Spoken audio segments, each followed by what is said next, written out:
இப்ப பாத்தீங்கன்னா இதுதான் பனைமரம்.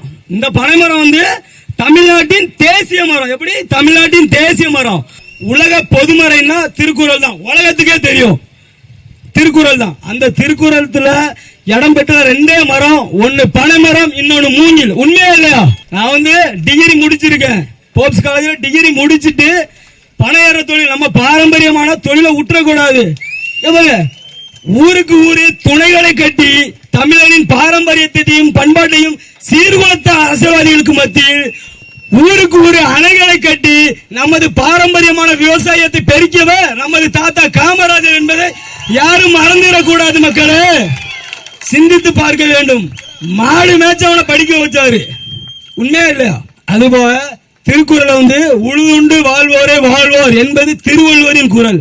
ஆனா எங்க அண்ணன் சீமானும் என்னோட குரல் வந்து கல்லுண்டு வாழ்வோரே வாழ்வோர் என்பது இந்த பனைத்தமிழர் நிக்க மற்றும் அண்ணன் சீமானின் குரல். அண்ணா விஜய் வந்து பணம் ஏறுவாரா? சொல்லுங்க, ஏறுவாரா? பணம் ஏறுவாரா? புரட்சி என்றாவது ஒரு நாள் நிச்சயம் வெல்லும். புரட்சி செய். இது யார் சொன்னான்னு தெரியாது, ஆனா அண்ணன் எனக்கு சொல்லி கொடுத்தாரு. தயவு செய்து வாலிப பொண்ணுங்க, வாலிப பசங்க காதல் காதல்னு போயிட்டே இருக்காங்க. தமிழ் தேசியத்தை காதலிங்க.